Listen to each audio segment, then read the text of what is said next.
or ESPN Plus. And all over the world, you can watch it on the Zone. And Goes and I will be doing a watch along, and the exclusive prelims will be on MMA Junkie. So hang out with us, watch those early fights with us, including one of our favorite fighters to watch fight and actually talk, Raytheon Stotts. He's fighting. He was recent guest of ours on MMA Junkie Radio. So you hang out with us for those prelims, then you got a decision to make.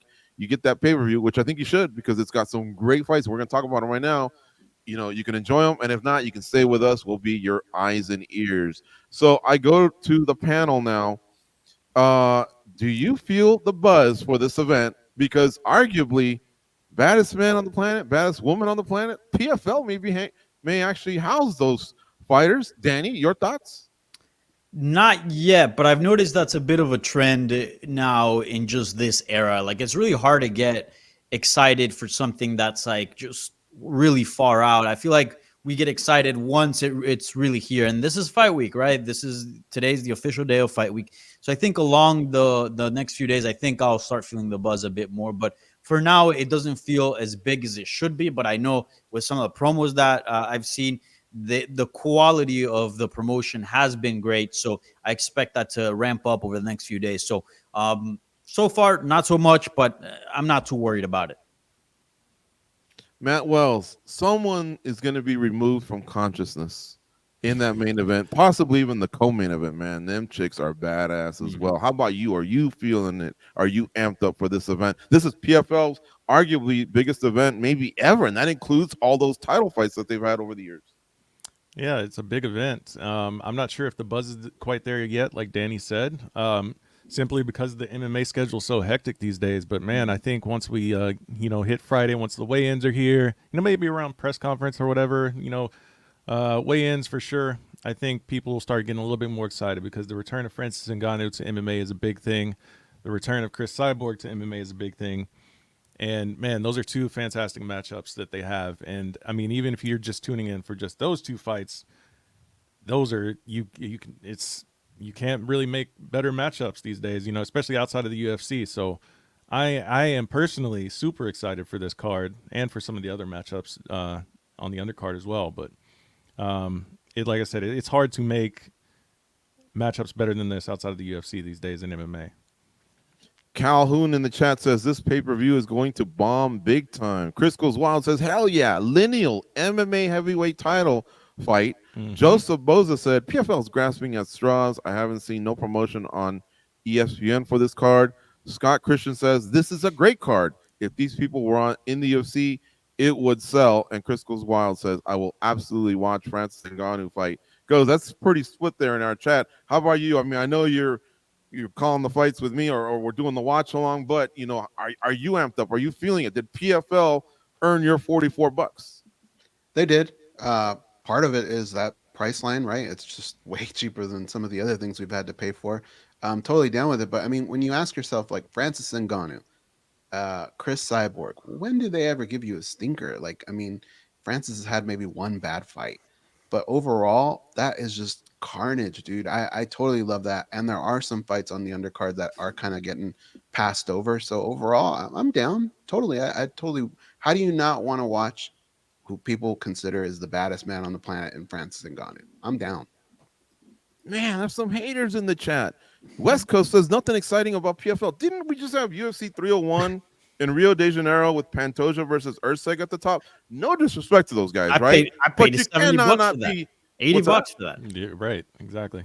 Yeah, and like this is like the size of these guys' fists colliding. I don't know how I don't know. I just think that's throwing shade for no reason at all. I think PFL definitely came through here. So hopefully we turn some people this week, right? I don't know. How important is this event for the promotion goes? Very important because, considering now with Bellator sort of fading away, the PFL has a huge, huge spotlight on them right now as trying to be that clear number two. Give us that alternative to the UFC that we're constantly talking about. They need to turn out a good card. They need to have exciting fights. I think on paper, they've done a tremendous job. I think the card overall is very exciting, but there is a lot on the line. And as George mentioned earlier, we could be talking about the baddest man on the planet the baddest woman on the planet. So yeah, there is a lot on the line for the PFL on this card. Danny, what's the best possible outcome in the main event for the PFL, business wise, everything?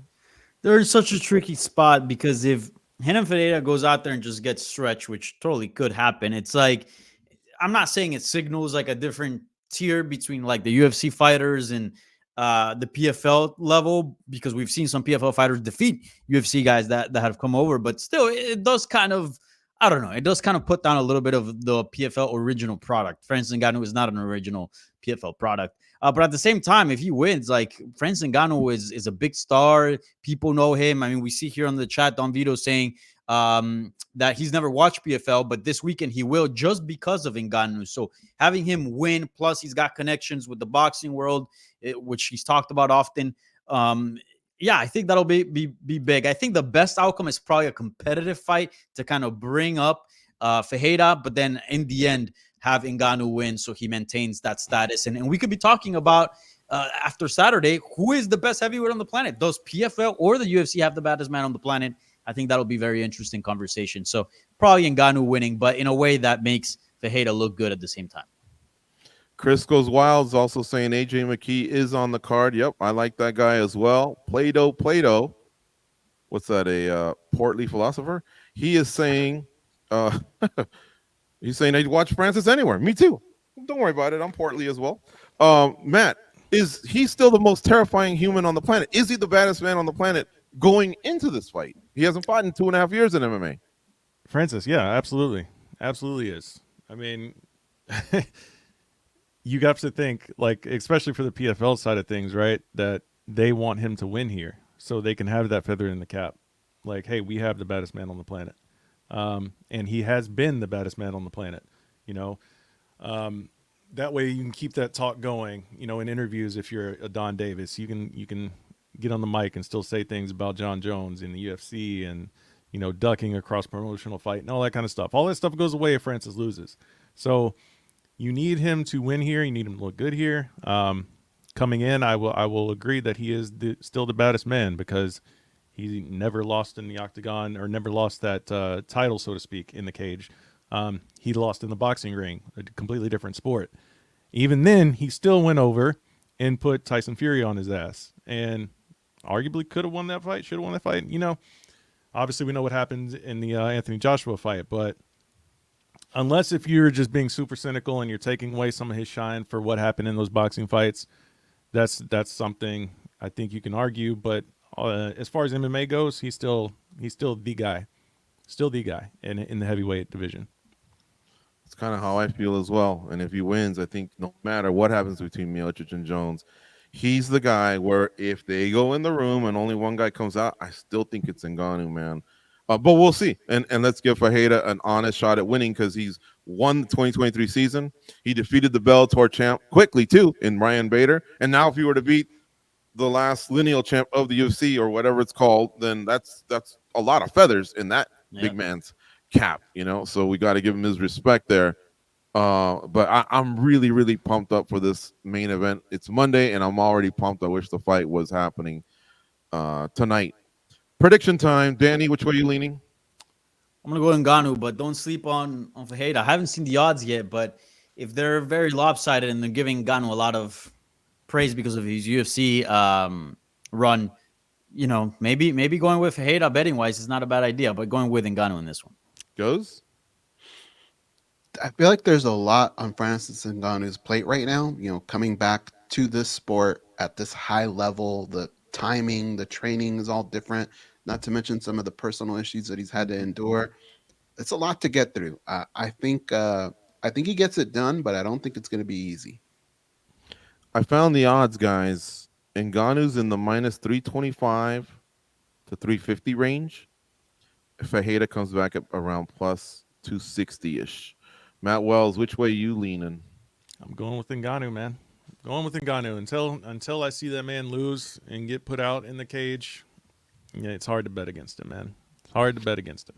And we just had Juliana Pena win her title back after 2 years off. I mean, I didn't think she won. Did she, though? At least... Did we? Did she, though? Yeah. Well, that's what I'm saying. I didn't think she did, but she fought close enough that at least two judges thought she did. Yeah. Um, that was funny. You guys just pushed back on that one. All right, guys. How about the baddest woman on the planet? Nunes is retired, right? And she hasn't fought in over a year. So I think we all feel like it is Chris Cyborg because of that face off or that head to head that they had where Nunes knocked her out about 5 years ago. But Cyborg has continued to just win and win and win. And I think she's got 7 in a row since then. And let's not forget, Nunes lost to Pena at one point. Cyborg can say, I've only lost twice. My first fight ever. And to Nunes, who's considered the GOAT. Other than that, I've waxed everywhere I've gone. Strikeforce, Bellator, Invicta, UFC, and now possibly PFL. I mean, that's a belt collector right now. That's a belt collector if I've ever seen it. With title defenses, by the way, multiple title defenses at all those. So I think she's the baddest woman on the planet right now, but she's facing a monster in Larissa Pacheco. And you guys are going to be shocked when I tell you this. Pacheco's a favorite. Can you believe that? Matt, which way? What do you think of this fight? Is it as quality as it gets for women's MMA? Yeah, it 100% is. It's again like especially outside of the UFC. Build me a better fight than this outside of the UFC. You can't. Um, it's a huge fight for a lot of reasons. Obviously, Chris Cyborg's coming back to MMA after her stint in boxing with questionable opponents, but she's back to MMA. I think this is a big spot for Pacheco. Obviously, she's coming in as the slight favorite. And you got to go out there and really prove that you are one of the most scariest female fighters in the world right now, like she has shown in her recent PFL fights. If she can do that against Chris Cyborg now, man, that's a huge feather in her cap.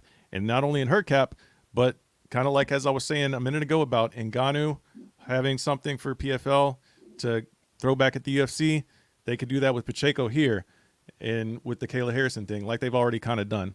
But it would be a big spot for Pacheco to get a win here over Cyborg, and I think she's very capable of doing it. I mean, let's be honest, Chris Cyborg's not getting any younger, even though she is still super dangerous. Danny, is this the biggest women's fight of 2024? So that includes everything that's happened, including what we just saw at Noche UFC, kind of a trilogy was somewhat settled a little bit. It's 1-1 and 1 to be fair. Zhang Weili, destructive earlier in the year against her Chinese compatriot. And then even the potential of a Nunes Harrison fight. Is this one the biggest fight of the year? I think on paper, no. I would put Valentina Shevchenko and Alexa Grasso as number one of 2024, just because, it's Valentina Shevchenko. She's one of the greatest of all time. And they were 1-on-1, big trilogy, et cetera, et cetera.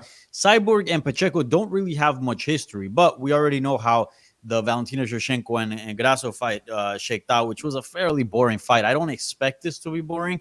So I think looking back, it will probably be given the fact that I think we'll see probably a spectacular finish either way here. So, but that first has to happen. So on paper, no, but looking back, I think it'll probably be the biggest fight in women's MMA as far as like what stands out in the calendar.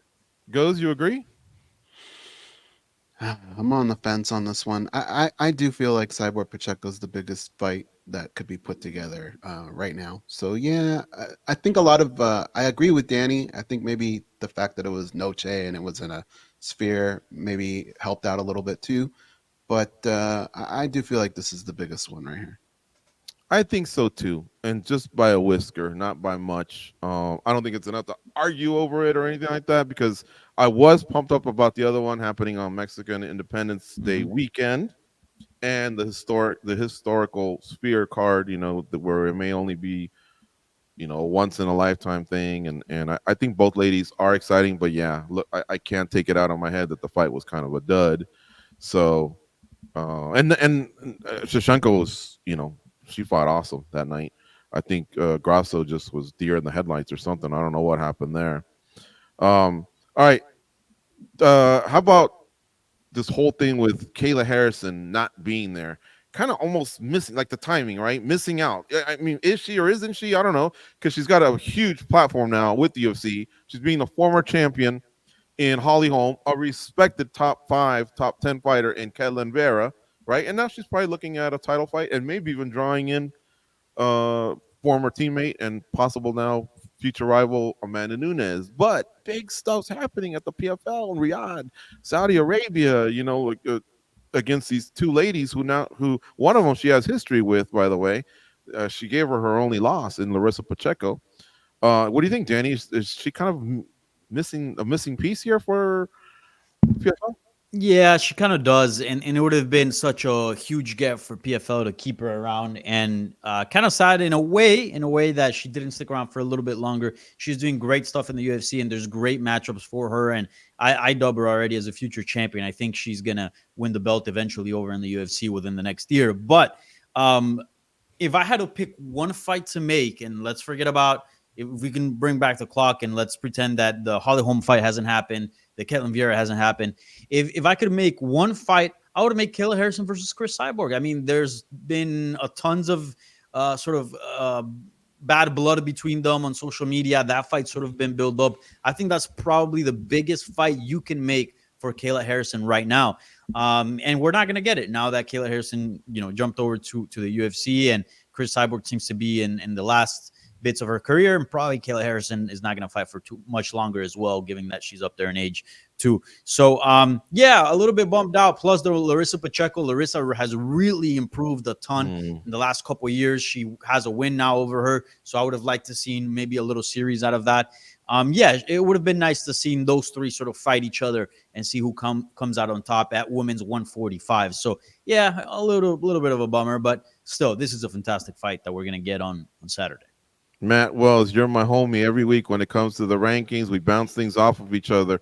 Does the winner of this fight, Cyborg and Pacheco, is do they? Well, Cyborg's our number one right now, pound for pound. But can Pacheco become the number one pound for pound fighter, considering everything that's happening over at the UFC? I think so. I think so. Especially if she goes out there and finishes Cyborg. I think that would be a pretty definitive statement right there. But yeah, it's a huge opportunity for her to really solidify herself as that big name in women's MMA. And man, there's so many people that follow Chris Cyborg's career. Like Chris Cyborg has kind of crossed over in a way that not many women have. She draws a lot of interest from people that typically don't watch the sport. So if she can go out there and do that against her, man, that would be a big, big, big win, big feather in her cap. It's gonna stew at Dana White if people throw that in his face that he doesn't have the baddest woman or baddest man on the planet, and they both fought for him at one point. It's not like Fedor, right? Yeah. He was out there and we just couldn't get him. I think he's gonna stew over that one for sure. But we got to get to it. And on Saturday is the event at 4 p.m. Eastern for that main card. But Goz and I will be on early in the morning with the exclusive prelims on MMA Junkie. Hopefully, you guys tune in and check it out. We'll also be joined by a few fighters who can hang out with us as well. So the fights can only be seen on MMA Junkie on the prelims. And then you got a decision to make. If you get that pay-per-view, great. Let's watch it together. That's why it's a watch along. And if you don't, we'll be your eyes and ears on Saturday.